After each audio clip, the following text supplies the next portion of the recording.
You're listening to the Mind Over Finger podcast, episode number 116. This is a Try It at Home short.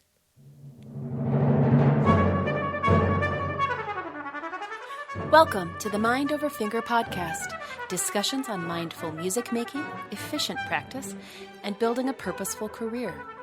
And now, your host, violinist, teacher, and high-performance coach for musicians, Dr. René Paul Gauthier.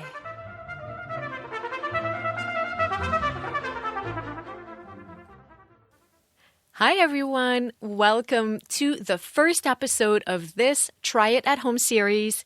If you've been listening to the Mind Over Finger podcast for a while, you know that in each episode, I ask my guest to share an actionable tip. They're always so great. And in this series, I offer some suggestions on how you can take the tip from the latest interview, try it at home, and make it your own. Let's unpack this awesome wisdom together and apply it in our lives.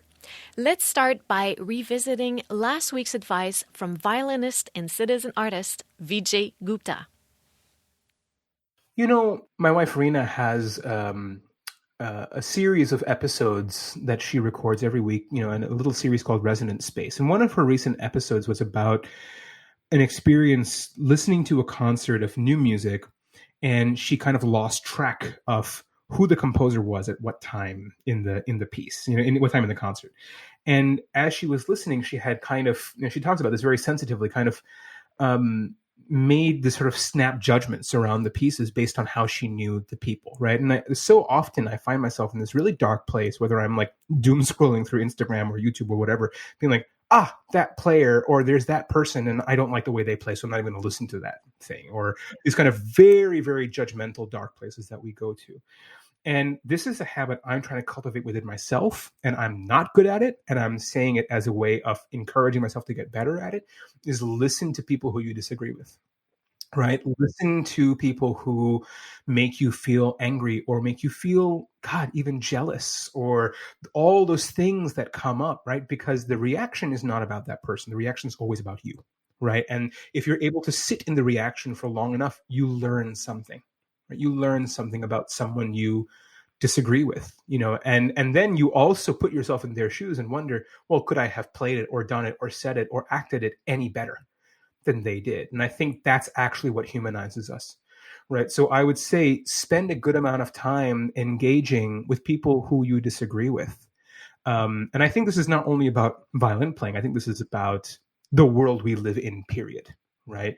I spent 12 years going back and forth between Disney Hall and Skid Row, often several times a day.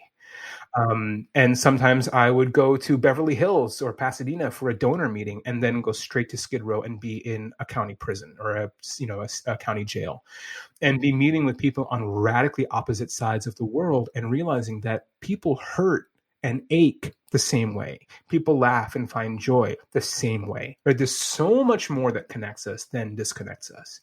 And our work as artists and as citizens in the world is to literally stand in the gap, right? To imagine like the poles, like the fact that our string is stretched between like the bridge and and the tailpiece and the end of the fingerboard. Like we need to literally stretch across those points of tension and really hold tension for the string to resonate. I feel like there's a metaphor there of how we can be in the world if we are engaging on those two poles of agree or disagree, right? Because the truth is always somewhere in the middle, and the truth is where we make the music.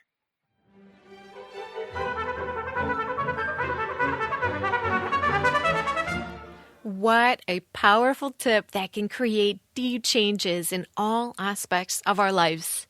And if you've listened to the conversation, you know that this one left me speechless for a minute.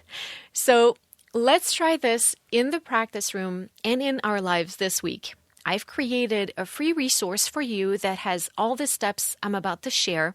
So download it to follow along and continue the reflection after the episode. You'll find the link in the show notes or at mindoverfinger.com/resources. So here we go. First, pay attention to the things that create a dissonance in you at work, at home, and in the practice room, and see how you can learn from them. When you feel a reaction to a person's words or actions, to something you hear, something you see, try what Vijay recommends and sit in the reaction. Stay with it long enough to learn from it.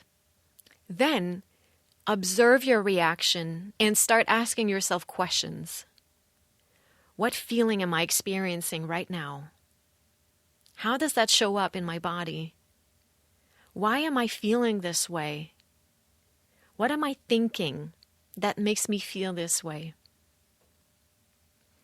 Finally, start to explore the other person's perspective or whatever stimuli you're exposed to from a neutral place. And once again, ask yourself questions. In what ways is this valid? Where are they coming from? Why are they saying or doing those things? In what ways could they be right? How can I learn from this?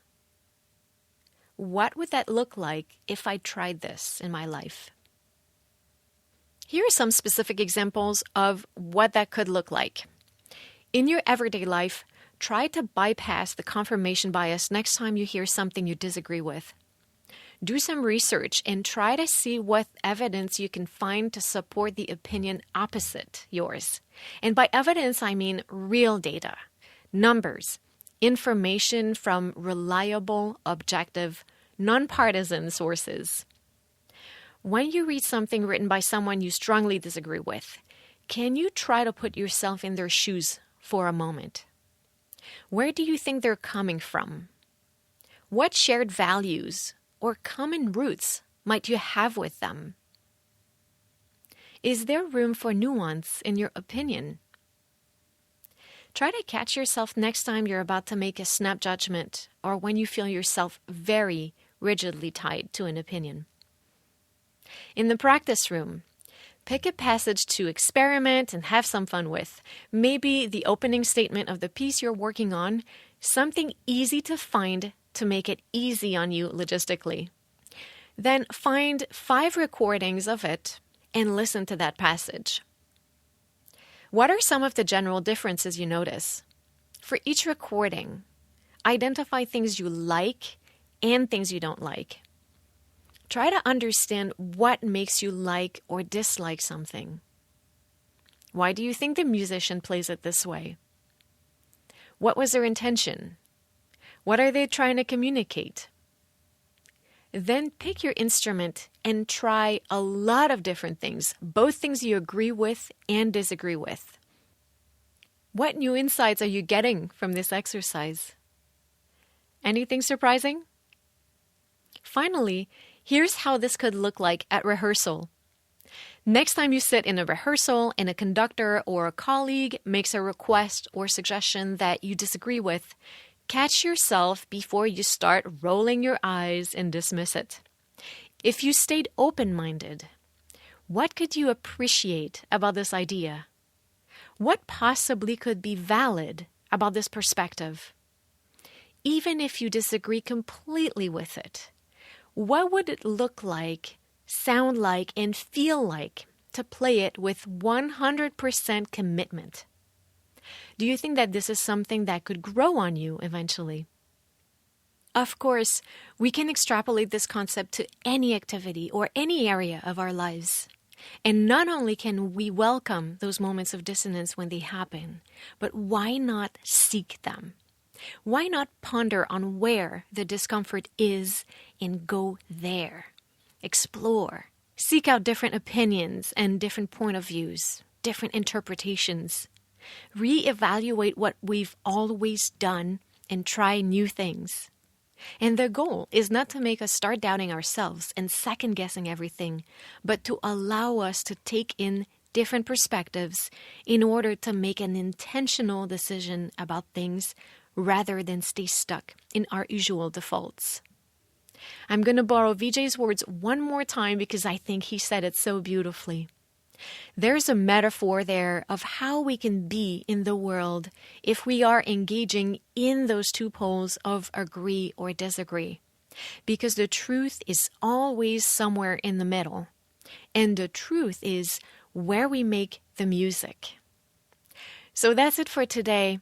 If you haven't had the chance yet, catch my conversation with Vijay Gupta in episode 115.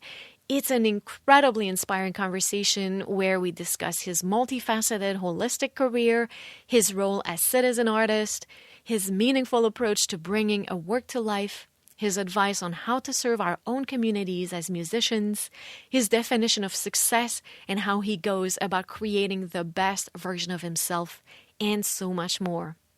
Don't forget to share this episode with everyone you think might benefit from this insight and tag me so I can say hi.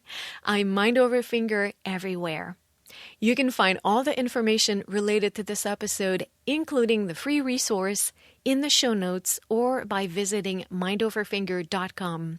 And while there, explore the resources about efficient practice, performance preparation, and mindful music making, and find information on how you can work with me. Thank you guys so much for listening, and à bientôt!